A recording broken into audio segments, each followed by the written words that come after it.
Hello ladies and gentlemen, welcome to Ryan the Lion Video Games with me Ryan the Lion, and today we are doing my top 10 PlayStation 4 games of 2015. We have reached number 9 and today we're going to be looking at a game that I felt personally deserved to be in my top 10, and it is number 9. Let's take a look.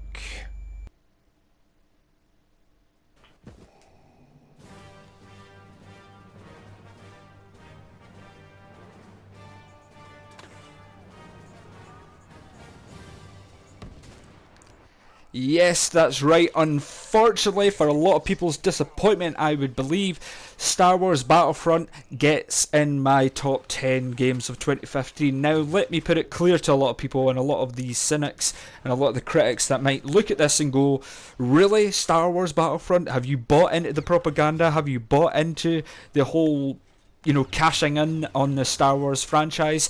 And yeah, I've bought into it, and quite rightly so on my part. I'm happy enough to buy Star Wars Battlefront and play, to this day, Star Wars Battlefront. Now, a lot of people have complained about the gameplay variation, saying that there's not enough game modes, and I can understand that. The game modes are lacking in a little bit of variety. There isn't a lot of different game modes, but let me put it straight, the gameplay is fun as hell. I've really enjoyed playing Battlefront.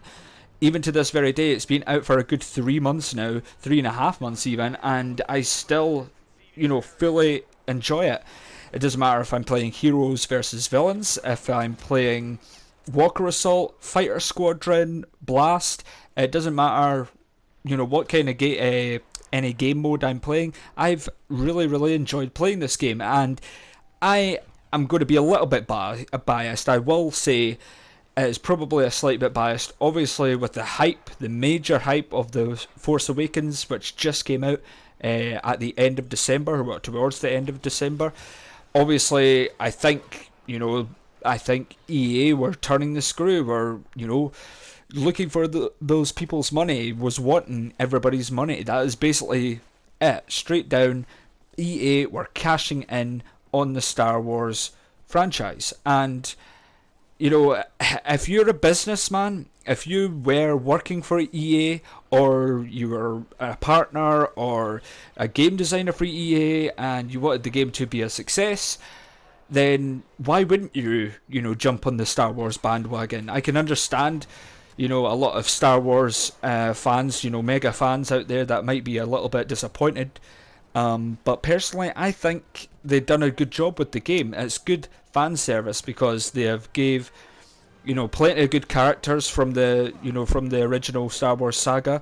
You've got Emperor Palpatine, Boba Fett, Darth Vader, Luke Skywalker, Han Solo, and Princess Leia. So there is plenty of good characters in there to play. Personally, for me, I think it was a little bit biased because I think that Luke Skywalker and Darth Vader are a little bit overpowered. So whenever I'm them, if I'm playing heroes versus villains, or as you can see here, Hero Hunt, I personally believe if I go one of them, I'm going to have a good chance of winning the fight. And I personally believe that Star Wars Battlefront has been a really good success. As I say, the gameplay is totally fun. The graphics are gorgeous. I've seen this on a 4K TV and it's absolutely beautiful. The graphics are unreal. They've done a tremendous job with Planet Endor and stuff like that. A lot of the stages are really good, but again, I think they could have had a little bit more variety, and even the maps. I think some of the multiplayer maps could have been a bit more different, or a bit, a variety. You could have had a couple of more maps in there. But again, they're going to be releasing this DLC over the next 12 months, and that's what a lot of people got really annoyed at, was the DLC. People were saying, obviously, the season pass was £40, 40 Great British pounds. So you can understand why people were spending £40 on this game originally just to buy it, then needing to buy £40 season pass, and not even guaranteed if the DLC was going to be good or, worth looking into. I can understand people's complaints about that, because I think £40 for a DLC that you're not really guaranteed if it's going to be good or not is a little bit steep, and as I say, you're already spending £40 on the game, so altogether spending £80 on a game that you're not even guaranteed if the DLC is going to be worth it. I can understand people's frustrations with that, and I can understand people not being very happy with that, and that isn't good fan service. A lot of people are very dedicated to the Star Wars Battlefront series and very dedicated to the Star Wars franchise. So all these Star Wars fans, these hardcore fans, will buy into it because, you know, they're hardcore fans. They will do anything for the Star Wars franchise to thrive and survive. So I personally feel like they did play a little bit on people's emotions with the £40 DLC. That is very, very steep. And I did not buy the season pass. I will buy the DLC if it's worth taking a look at, but as I say, to this day, I'm still playing Battlefront online, and it's still a blast. It is an absolute blast to play. I can guarantee you'll get plenty of good gameplay hours on this. Even if you do get a slight bit bored, you will go back to it, I can assure you. And as I say, I've enjoyed it from pretty much day one. The graphics, great.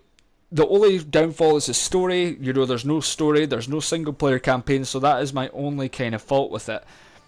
But they did focus entirely on the multiplayer, so if they release more DLC that's going to be worth playing, more game modes, maybe a few more characters would be nice to see as well, then definitely a thumbs up from me. I think it's been a good success.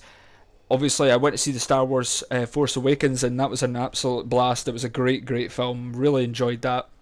So, you know, it put me back in the mood to play this, and, you know, to go back and forth between the movie that just came out and play this, and just keep in that kind of mood and play it all together. It's great fun. So I definitely felt like this deserved a place in my top 10, and I thought number 9 would be perfect for it, because I just felt like it deserved it. It truly did deserve it, because they did do a good job. You know, fan service was there.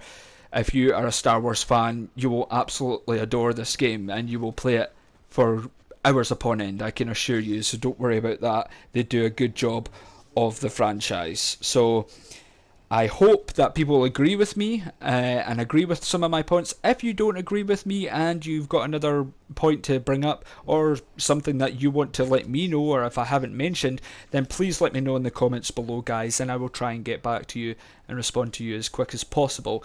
If you've enjoyed this video and you agree with me, then please hit that all important like button, and for all the updates on Star Wars Battlefronts and all the updates on Ryan the Lion video games, then please subscribe today. Thank you so much, guys, for watching, and we're going to be hitting number 8 in the next video of my top 10 PS4 games of 2015, and we are going to go horrifyingly close to a great game that was pulled off really well, but just didn't quite make into my top 5, but hopefully you guys will check that out as well. So thank you for watching, and I will see you at number 8.